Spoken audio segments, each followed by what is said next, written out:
میں ہوں فضل عباس ظفر اور آپ دیکھ رہے ہیں میرا یوٹیوب چینل۔ آج کا ہمارا موضوع ہے کچے کے ڈاکو کے خلاف سیاسی بت شکن خاتون محترمہ زرتاج گل نے ایوان میں کون سی بات کی ہے، ایوان کو کس طرح ہلا دیا ہے، شہدائے پولیس کے حوالے سے اس نے کیا کہا ہے، اپنے سرے کی وسیب کے حقوق کے حوالے سے کیا گفتگو کی ہے۔ دوستوں کے ساتھ ہمیشہ میری یہ بات چلتی رہتی تھی کہ فضل عباس آپ عام آدمی کے حق میں کیوں ہو سیاسی حوالے سے، تو میں انہیں مطمئن کرتا رہتا تھا، بھائی دیکھو جو عام آدمی ذہنی طور پر آزاد ہوگا وہ ہمارے حقوق کی بات کرے گا، وہ ہمارے مسائل کو ڈسکس کرے گا ایوان میں جا کے، کیونکہ وہ ان مسائل سے گزرا ہوگا۔ عام آدمی بھی وہی جو ذہنی طور پر آزاد ہوگا۔ ایک ایم اے ایم پی اے پہلے بھی بنا ہے جو عام آدمی تھا، لیکن وہ گرویدہ تھا، وہ ذہنی طور پر غلام تھا، وہ جکڑا ہوا تھا، اسے ان کے علاوہ دکھائی کچھ نہیں دیتا تھا۔ یہ پہلی ایم این اے ہے جو آزاد ذہن ہے، آزاد فکر ہے،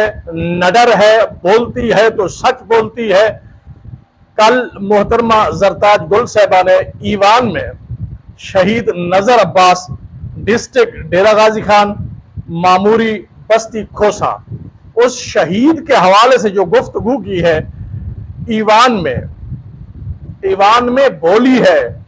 سپیکر صاحب سن رہے تھے، کان بھی کھلے تھے، ان کی آنکھیں بھی کھلی تھی، پورا ایوان سن رہا تھا۔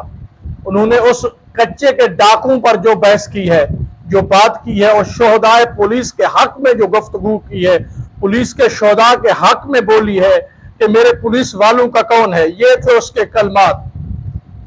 اس لیے میں کہتا ہوں کہ عام آدمی جتنا زیادہ ہم ایوان میں بھیجیں گے، ایوان بالا یا ایوان زیریں، وہاں پر ہمارے مسائل کو ڈسکس کیا جائے گا،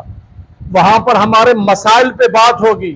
وہاں پر ہماری محرومیوں کو دیکھا جائے گا، وہاں پر ہم پہ ہوتے ہوئے ظلم پہ بات ہوگی، وہاں پہ ناانصافی پہ بات ہوگی، وہاں پر ہمارے بچوں کے مستقبل کے لیے بات ہوگی۔ یہ لوگ ہم جو 5 پشتوں سے سر پہ مسلط کیے ہوئے ہیں، یہ ہمارے حق میں کوئی بات نہیں کرتے، انہوں نے کبھی بولا بھی نہیں، بولے ہیں تو اس طرح بولے ہیں کہ اپنے علاقے کے لوگوں کو بجلی چور ثابت کرنے کے لیے انہوں نے گفتگو کی ہے، ان کے حقوق کے لیے کوئی بات نہیں کی اور کبھی نہیں کی گئی۔ چاہے اس وسیب کے لوگ صدر رہے ہیں، چاہے گورنر رہے ہیں، چاہے وزیر اعلیٰ رہے ہیں، اس طرح کوئی بھی بات نہیں کر سکا جس طرح محترمہ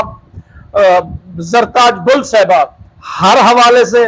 ہر ایشو پر، چھوٹا ہو یا بڑا ہو، ہر مسئلے کو ایوان میں لے کر گئی ہے۔ یہ ہوتا ہے حقیقی لیڈر، یہ ہوتا ہے وسیب کی رہنمائی کرنے والا حقیقی نمائندہ، اسے کہتے ہیں سیاست۔ یہ سیاست عوام کے حقوق کے لیے کی جاتی ہے، عوام کے مسائل کو حل کرنے کے لیے کی جاتی ہے، وسیب میں ہوتے ہوئے جرائم و کرائم کے خلاف بات کرنے کو کی جاتی ہے۔ جرائم و کرائم کو پالنے والے سیاستدان نہیں ہوتے، وہ غنڈے ہوا کرتے ہیں جو غریبوں کے حق پہ ڈاکے مارتے ہیں، جو چادر و چار دیواری کو پامال کرتے ہیں، جو راہزنی دکھاتے ہیں، راہبری نہیں دکھاتے۔ اس لیے میں کہتا رہتا ہوں کہ آپ جتنا ہی عام لوگوں کو ایوان میں لے کر جائیں گے اتنا ہی آپ کے مسائل حل ہوں گے، آپ کے مسائل کو ڈسکس کیا جائے گا، آپ کے حقوق کے لیے بات ہوگی، آپ کے نسلوں کے مستقبل کی بات ہوگی، آپ کے علاقے کی ترقی کی بات ہوگی، خوشحالی کی بات ہوگی۔ آج میں نے محترمہ زرتاج گل نے جو ایوان میں بیان دیا ہے، میں نے وہ ویڈیو سنی ہے، سچ میں کہہ رہا ہوں کہ میرے آنسو نکل آئے ہیں کہ میرے شہداء شہادت کے وقت کیا کہہ رہے ہیں، سینے پر گولی کھانے والے کیا بول رہے ہیں،